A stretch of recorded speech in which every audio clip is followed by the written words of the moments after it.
दोस्तों, दुनिया में अगर सक्सेसफुल होना है तो कामयाब इंसान की जर्नी जानना बहुत ज़रूरी है। आज मैं आपको ऐसे फेमस पर्सनालिटी की संघर्ष स्टोरी बताने जा रहा हूँ, जिनकी स्टोरी सुनने के बाद आप कभी भी जीवन में फेलियर से नहीं डरेंगे और आप अपने लक्ष्य को जरूर प्राप्त करेंगे। ये कहानी है हैरी पॉटर की लेखिका जोआन कैथलीन राउलिंग की। जेके राउलिंग ने दुनिया को दिखाया कि दृढ़ संकल्प और विश्वास आपको किसी भी तरह के बुरे हालात से बाहर खींच सकते हैं और कड़ी मेहनत वास्तव में सफलता दिलाती है। जेके राउलिंग ब्रिटेन की एक प्रसिद्ध लेखिका है जिसने हैरी पॉटर नॉवेल की सीरीज लिखी है और ये सीरीज दुनिया की सबसे ज्यादा बिकने वाली बुक सीरीज में से है, जिसकी अब तक 1 मिलियन से भी ज्यादा कॉपीज बिक चुकी है। जेके राउलिंग अपनी फैमिली प्रॉब्लम्स और बेरोजगारी के कारण डिप्रेशन का शिकार हो गई थी और उसने सुसाइड करने के बारे में भी सोचा था, लेकिन उसने हिम्मत नहीं हारी और नॉवेल को पूरा लिखने का फैसला किया।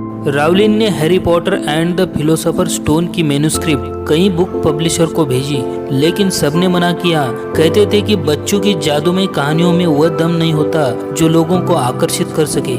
लगभग 12 पब्लिशर्स ने उनकी मैन्युस्क्रिप्ट को रिजेक्ट किया, लेकिन राउलिंग एक उम्मीद के साथ नोवेल स्क्रिप्ट को पब्लिशर को भेजती रही। आखिरकार वो वक्त आ गया जब सन 1997 में लंदन के पब्लिशिंग हाउस ब्लूम्सबरी के चेयरमैन की बेटी ने हैरी पॉटर में रुचि दिखाई और उस नॉवेल को छापने का फैसला किया और राउलिंग को 2000 पाउंड्स भी दिए। यहीं से राउलिंग की जिंदगी बदल गई जब पहले नॉवेल ने ही पूरी दुनिया में धूम मचा दी। बच्चों और बड़ों दोनों को नॉवेल काफी रोमांचक लगा।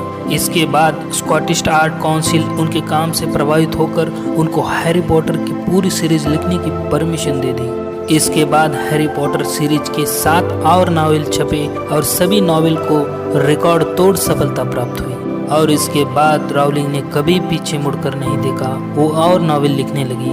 अब राउलिंग बेहद रिच ऑथर बन चुकी थी। उनकी कुल संपत्ति $1 अरब तक हो गई थी। दोस्तों, इस कहानी से हम क्या सीख सकते हैं कि मंजिल पर चलते रहना चाहिए और कभी हार नहीं माननी चाहिए, क्योंकि जो हार मानते हैं वो जिंदगी में कभी सक्सेसफुल नहीं बन सकते।